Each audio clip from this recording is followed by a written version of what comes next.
नमस्कार दोस्तों, जय माता दी। मैं अविनाश कुमार अपने जीएस एस्ट्रो चैनल में आप सभी दोस्तों का हार्दिक स्वागत करता हूं।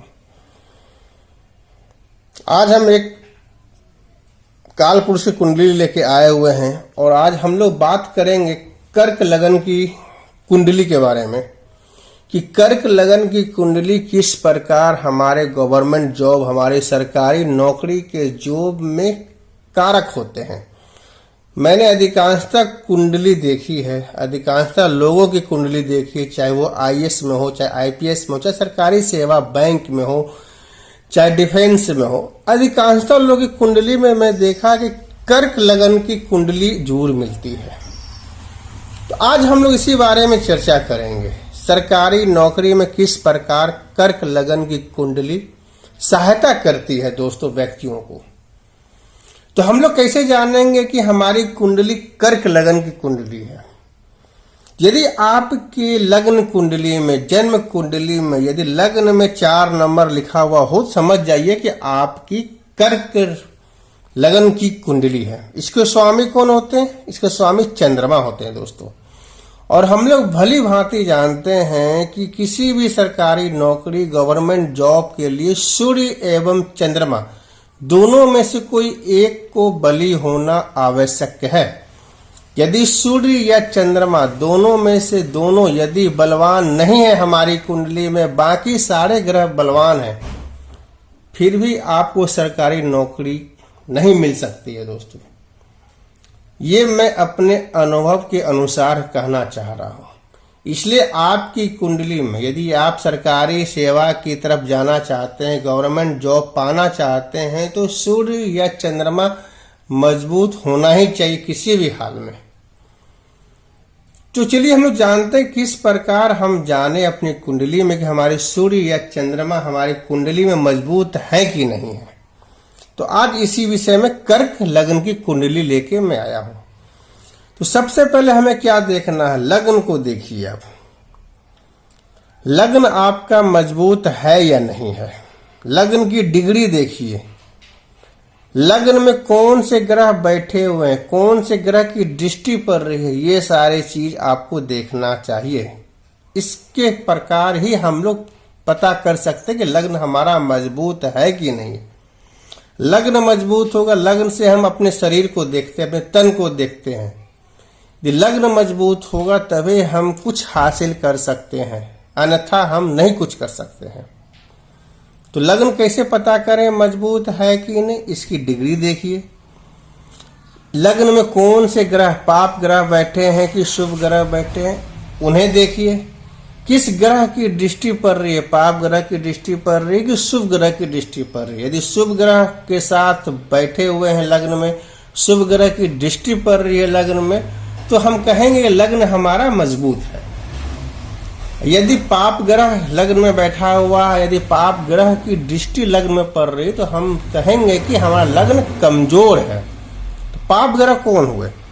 हम हमेशा कहते हैं पाप ग्रह, हम सिर्फ राकेश को कहते हैं। राकेश अर्थात राहु, केतु और शनि को ही कहते हैं पाप ग्रह। ये भी उतने पाप नहीं करते हैं, ये खाली आपको कठिनाई, आपको परेशानी देते हैं। सफलता तो मिलेगी ही मिलेगी, लेकिन थोड़ा सा डिले करते हैं आपको। आप जिस काम को कर रहे हैं, जो काम आप करके पाना चाहते हैं, उसमें रुकावटें पैदा करते हैं, लेकिन सफलता मिल जाती है दोस्तों। दूसरा क्या देखना है, हमको लग्नेश देखना है कि लग्नेश हमारी कुंडली में कहाँ बैठे हुए हैं।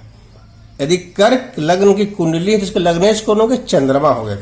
अब चंद्रमा को देखिए, चंद्रमा इस कुंडली में कहाँ बैठे हुए हैं। यदि केंद्र त्रिकोण में बैठे हैं तो बलवान है, यदि अपने मित्र राशि में बैठे हैं तो बलवान है। तो चंद्रमा की मित्र राशि कौन होती है? सूर्य और बुध। यदि सूर्य की राशि अर्थात सिंह राशि में, बुध की राशि अर्थात मिथुन या कन्या राशि में बैठे हैं और शुभ ग्रह से यदि दृष्ट हैं, शुभ ग्रह के साथ बैठे हैं, तो हमारा लग्नेश मजबूत है दोस्तों। 6, 8 और 12 में हमारे ज्योतिष शास्त्र में कहा जाता है कि खराब घर होता है, लेकिन सूर्य और चंद्रमा के लिए नहीं अप्लाई होता है ये चीज। लेकिन खराब घर है, खराब भाव है, कुछ तो कुछ परेशानी वो करेंगे ही करेंगे। इसलिए कहा जाता है कि यदि चंद्रमा लगने से यदि छठे घर, 8वें घर और 12वें घर में बैठे तो इसे बुरा माना जाता है। अब चलिए हम लोग किस प्रकार जाने कि यदि हमारी कर्क लग्न की कुंडली है तो हमें सरकारी नौकरी किस प्रकार प्राप्त होगी, क्या ग्रह की स्थिति होनी चाहिए। तो यदि हम पहले चंद्रमा की ही बात कर लेते, यदि चंद्रमा सरकारी नौकरी, क्या सरकारी नौकरी हम दूसरे घर, छठे घर और 11वें घर से देखते हैं। दूसरा घर हमारा धन का घर होता है, छठा घर हमारे नौकरी का होता है और 11वां घर हमारे लाभ का।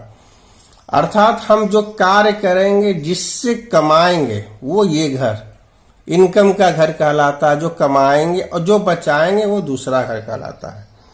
किसी प्रकार चंद्रमा का संबंध दूसरे घर, छठे घर, 11वें घर से हो जाए तो जब भी चंद्रमा की दशा आएगी या चंद्रमा अंतर में किसी के आएंगे, पर्यंतर में आएंगे, तो सरकारी नौकरी के योग बनने के प्रबल चांस बनते हैं दोस्तों।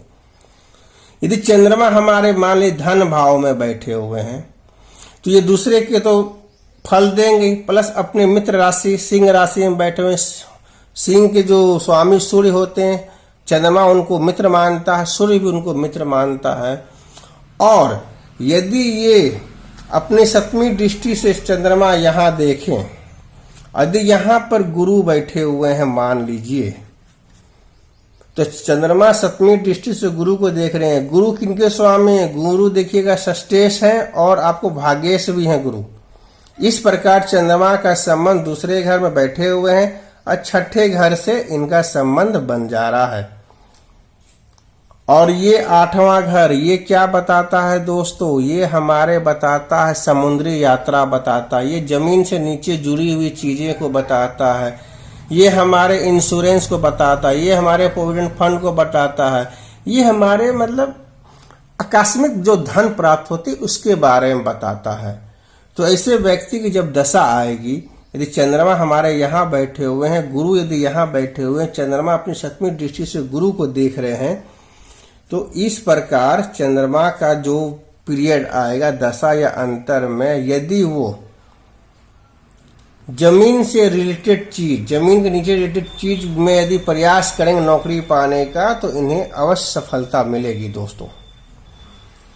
क्या है कि गुरु जो यहाँ बैठ के षष्ठेश और भाग्येश के स्वामी यहाँ बैठे हुए चंद्रमा से दृष्ट हैं, तो गुरु क्या है, इनका भी फल देंगे, इनका भी फल देंगे और इसका भी गुरु फल देंगे। साथ में चंद्रमा भी 8वें घर को देख रहा है। उसी प्रकार मान लीजिए कि चंद्रमा आपको सुख भाव में बैठ जाए, तब क्या होगा? सुख भाव में चंद्रमा बैठ के अपनी 7वीं दृष्टि से कर्म भाव को देखता है, अर्थात कर्म भाव को बढ़ा देता है, मतलब सोने पर सुहागा हो जाता है। और यदि गुरु, यही गुरु यदि साथ में यहाँ बैठे, चंद्रमा के साथ बैठे हो, युक्त हो, या गुरु आपको यहाँ बैठ जाए या गुरु यहाँ भी बैठे, ये अपनी देखिएगा दोस्तों कि 9वीं दृष्टि से चंद्रमा को देख रहे हैं। 1 2 3 4 5 6 7 8 9, 7वीं दृष्टि दोस्तों यहाँ देख रहे हैं। यदि गुरु यहाँ बैठ जाए तो यहाँ भी गुरु 5वीं दृष्टि से चंद्रमा को देख रहे हैं। अर्थात चंद्रमा का जो किसी प्रकार से षष्ठेश से छठे घर से संबंध बन जाता है, तो ये सरकारी नौकरी हमें बताते हैं दोस्तों। उसी प्रकार चंद्रमा मान लीजिए आपको कर्म भाव में बैठ जाए, तो इस जगह भी चंद्रमा यदि यहाँ बैठ जाते हैं तो ये हमारी सरकारी नौकरी को बताता है। अब हम लोग चलिए देखते हैं सूर्य। कर्क लग्न की राशि में सूर्य देखिए धनेश है, धन भाव के स्वामी है। यदि सूर्य हमारे धन भाव के स्वामी हैं, यदि सूर्य यहाँ बैठते हैं, चाहे सूर्य आपको लग्न में बैठ जाए, सूर्य आपको धन भाव में बैठ जाए, सूर्य आपको मान लीजिए सुख भाव में बैठे, सूर्य यदि आपको षष्ठेश छठे घर में बैठ जाते हैं, सूर्य आपको कर्म भाव में बैठे हैं, या सूर्य आपको यहाँ बैठे, ये हमेशा पॉजिटिव रिजल्ट ही देंगे। यहां देखिए द्वादश भाव में बैठने से सूर्य अपनी 7वीं दृष्टि से छठे घर को देख रहे हैं, अर्थात ऐसे व्यक्ति सरकारी नौकरी तो मिलेगा, विदेश में रोजगार इनको मिलेगा। काहे कि हमारे कालपुरुष कुंडली में कहा जाता है ये घर पहले जमाने में खराब कहलाता, लेकिन आज के जमाने में ये घर दोस्तों हमारे विदेश का सेटलमेंट का भी कहलाता है। हमारा आप वहां बस सकते हैं, रह सकते हैं, जा सकते हैं, और सीधा संबंध छठे घर से बन रहा है, मतलब आप किसी सरकारी विभाग की तरफ से आपको भेजा जाएगा विदेश, अर्थात सरकारी नौकरी के योग आपको प्रबल बनते हैं। उसी प्रकार कर्क लगन की कुंडली में यदि सूर्य यहाँ बैठते हैं तो यहाँ ये दिग्बली प्राप्त होते हैं, प्लस ये सूर्य की उच्च की राशि है, ये सोने में सुहागा हो जाता है, मतलब जैकपॉट आपको लग गया। जब भी सूर्य की दशा आएगी, सूर्य किसी के अंतर में आएंगे, पंतर में आएंगे, यदि आप उस समय सरकारी नौकरी के लिए प्रयत्न है, प्रयासशील है, तो अवश्य सफलता मिलेगी आपको। अब मान लीजिए सूर्य यहाँ 7वें घर में बैठ जाते हैं दोस्तों। 7वां घर सूर्य की नीच राशि कहलाती है, लेकिन यहाँ पर यदि आपको नीच राच भंग योग बन जाए तो ये बहुत ही प्रबल योग बन जाता है, बहुत ज्यादा चांस बन जाते हैं आपको सरकारी नौकरी में जाने के लिए, और ऐसे व्यक्ति को सरकारी नौकरी की तरफ ही जाना चाहिए। क्या है कि नीच राजभंग योग बन गया, साथ में जब भी 7वीं दृष्टि से कर्म भाव को भी देखते हैं दोस्तों, तो जिस प्रकार इनका सरकारी विभाग के लिए ही बने रहते हैं ऐसे व्यक्ति। यदि आप नौकरी नहीं भी करेंगे तो जो बिजनेस व्यापार भी कीजिएगा तो आपको सरकारी विभाग के द्वारा यदि कोई बिजनेस व्यापार करते हैं तो बहुत लाभ मिलेगा आपको। इसी प्रकार कर्क लगन की कुंडली में हम लोग सरकारी सेवा के योग को देखते हैं कि किस प्रकार कर्क लगन की कुंडली अधिकांशतों की रहती है। यदि वो सरकारी सेवा की तरफ जाना चाहते हैं तो उन्हें सफलता मिलती है दोस्तों। हमें आशा है कि आपको ये वीडियो अच्छी लगी होगी दोस्तों। यदि अच्छी लगी हो तो हमारे चैनल को सब्सक्राइब अवश्य करें, साथ में लाइक और शेयर करना कदापि ना भूलें दोस्तों। जय माता दी, धन्यवाद दोस्तों।